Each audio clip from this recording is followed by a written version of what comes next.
Hi అండి. అందరికీ నమస్తే. నేను మీ గీత. 'నీ తనువు నాదే చెల్లి' పార్ట్ 14. సామ్రాట్ కారు అక్కడి నుండి వెళ్ళగానే అతడు వెళ్ళిన వైపే ఎర్రటి కళ్ళతో చూస్తూ ఉంది వైదేహి. తన ఫ్రెండ్స్ మాత్రం తనకేమైందో అన్న కంగాల్లో తనని వరుసబెట్టి ప్రశ్నలు అడుగుతుంటే కూడా సామ్రాట్ వెళ్ళిన వైపే చూస్తూ ఉంది తను. ఇక చివరికి స్వాతి తనని గట్టిగా తిట్టడంతో ఈ లోకంలోకి వచ్చిన వైదేహి సామ్రాట్ గురించి ఆలోచనలు పక్కన పెట్టి తన ఎదురుగా ఉన్న తననే కొన్ని వందల ప్రశ్నలతో చూస్తున్న నిఖిల్, ధీరజ్, స్వాతిలను వింతగా చూస్తూ స్వాతి మాట్లాడుతూ, ఒసేయ్, మేము విన్నది నిజమేనా?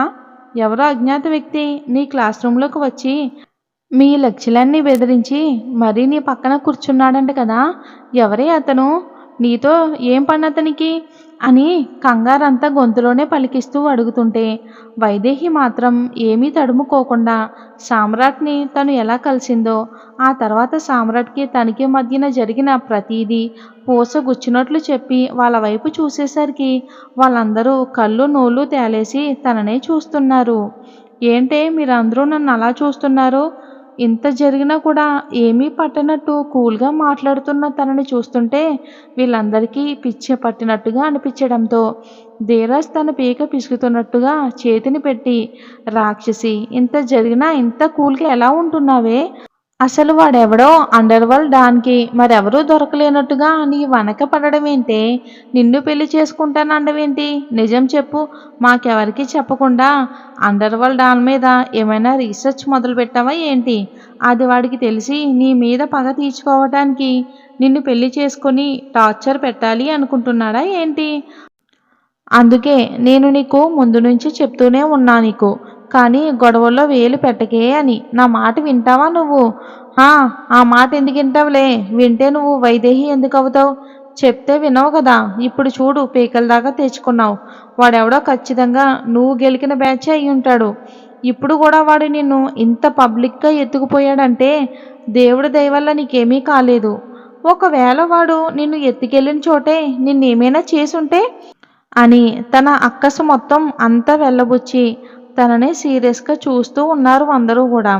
వైదేహి మిగిలిన వాళ్ళని చూడగా వాళ్ళు కూడా తనని అంతే సీరియస్గా చూస్తూ ఉండడంతో చిన్నగా విసుక్కుంటూ, అబ్బా, ఆగుతారా మీరు? నాకేమీ అవ్వలేదు, నేను బాగానే ఉన్నాను.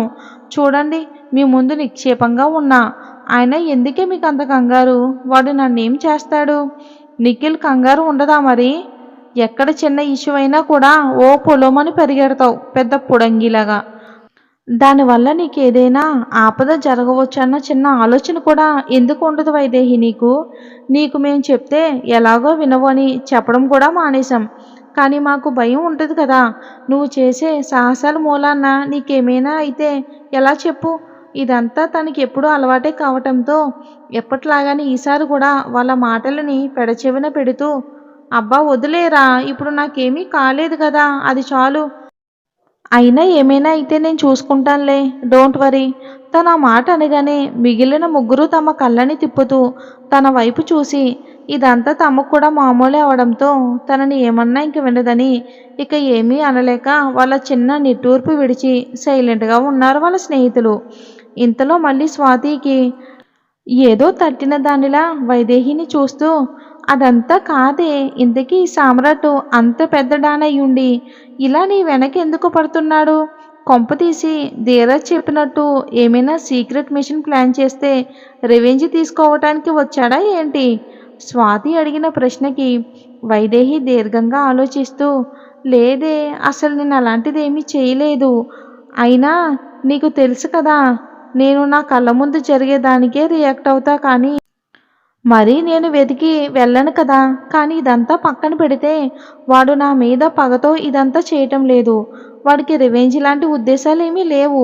ఎందుకంటే వాడి మాటల్లో కానీ ప్రవర్తనలో కానీ అలాంటి దాఖలాలు ఏమీ లేవు. ఇంకా ఏదో ఉంది, అదేంటో నేను తెలుసుకోవాలి. అసలు వాడికి నేను ఎలా తెలుసు? ఎప్పటి నుంచి తెలుసు? వాడు నన్నెందుకు పెళ్లి చేసుకోవాలి అనుకుంటున్నాడు? ఇవన్నీ నేను తెలుసుకోవాలి.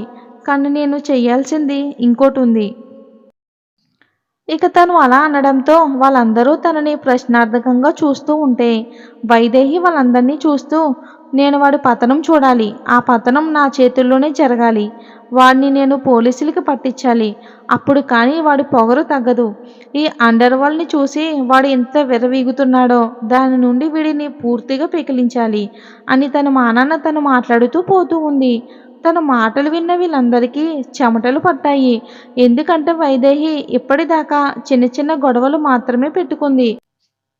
అవన్నీ అంత పెద్దవి కాకపోవడంతో వీళ్ళందరూ వాటిని మేనేజ్ చేసేవాళ్ళు. కానీ ఈసారి అంత పెద్ద డాన్‌తో తను పెట్టుకోబోతుంది. అది తలుచుకుంటేనే వాళ్ళ వెన్నులో వణుకు పుడుతుంది. కానీ అలా తనని ఆపలేరు. ఒకవేళ ఆపితే మళ్ళీ ఆ సామ్రాట్ తన్ని బలవంతంగా పెళ్లి చేసుకొని తన్ని ఎంత టార్చర్ పెడతాడో ఏమో అన్న భయం కూడా ఉంది. అందుకే ఇక ఏదైతే అదే అయ్యిందని వాళ్ళందరూ కూడా వైదేహికి హెల్ప్ చేయాలని నిర్ణయించుకొని తన్ని చూడగా నిఖిల్ మాట్లాడుతూ, ప్లాన్ ఏంటి? అసలు ఎలా మొదలు పెడదాం అనుకుంటున్నావు? ఇప్పటికి నేనైతే ఏం ప్లాన్ చేయలేదు. ముందైతే వాడి గురించి ఇన్ఫర్మేషన్ సేకరించాలి. ఆ తర్వాత నెక్స్ట్ ఏంటి అనేది డిసైడ్ అవ్వాలి. 2 రోజులుగా ఇన్ఫర్మేషన్ వెతుకుతున్నా బట్ ఎలాంటి ఉపయోగం లేదు. తన మాటలకు వాళ్ళు దీర్ఘంగా ఆలోచిస్తూ, ఇక మేము కూడా ఈ రోజు నుండి ఇన్ఫర్మేషన్ కలెక్ట్ చేస్తామని ఒకే గొంతుతో చెప్పగా వైదేహి వాళ్ళని చూసి నవ్వి ఊరుకుంది. ఆ తర్వాత చాలాసేపు వాళ్ళు ఏదో మాట్లాడుకుని ఎవరింటికి వాళ్ళు వెళ్ళిపోయారు. కానీ వాళ్ళకి వైదేహి గురించి భయం కూడా ఉండడంతో నిఖిల్ చిన్నగా వైదేహికి తెలియకుండా తన ఇంటి దాకా ఫాలో చేసి ఇక తను ఇంటికి వెళ్ళిన తర్వాత హాయిగా ఊపిరి పీల్చుకుని తను కూడా ఇంటికి వెళ్ళిపోయారు. ఇంటికి వచ్చిన వైదేహి కూడా తన తల్లి తండ్రులకి కాలేజీలో జరిగిందేమీ చెప్పకుండా మామూలుగా మాట్లాడి తన గదికి వెళ్ళిపోయింది. తన గదికి వెళ్ళిన వెంటనే ఫ్రెష్ అయ్యి మళ్ళీ తన ల్యాప్టాప్ని ముందేసుకుని కూర్చుని సామ్రాట్ గురించి మళ్ళీ వెతకడం మొదలుపెట్టింది. కానీ మళ్ళీ ఈరోజు కూడా తనకు ఎలాంటి ఇన్ఫర్మేషన్ దొరకలేదు. ఇంటర్నెట్లో అయితే కనీసం తన ఫోటో కూడా లేదు.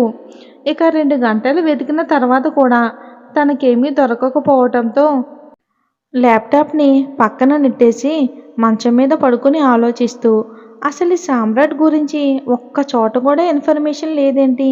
అసలు వీడు నిజంగా డానేనా? ఒకవేళ డాన్ అయితే ఎక్కడో ఒక చోటైనా తన గురించి ఇన్ఫర్మేషన్ ఉంటుంది కదా. ఒకవేళ వాడు నిజంగా డాన్ అయి ఉండి వాడు ఇన్ఫర్మేషన్ని ఎక్కడా బయటికి రానివ్వకుండా జాగ్రత్త పడి ఉంటే నా ముందెందుకు తన ఐడెంటిటీని రివీల్ చేశాడు అని పది విధాలుగా ఆలోచిస్తూ ఉంది వైదేహి.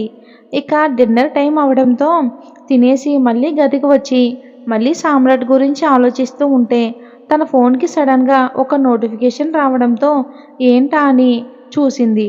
సిటీలోకి వచ్చిన కొత్త ఏసీపీ ధృవ జాయిన్ అయిన సంవత్సరానికే ఇది 4వ ట్రాన్స్ఫర్. తను వెళ్ళిన ప్రతి చోట గూండాలను ఎన్కౌంటర్ చేయటంలో ట్రాక్ రికార్డ్ ఉన్న ధృవ ఇప్పుడు ఈ వైజాగ్ నగరంలో గూండాలను ఎంతవరకు నిలువరిస్తాడో చూడాలి.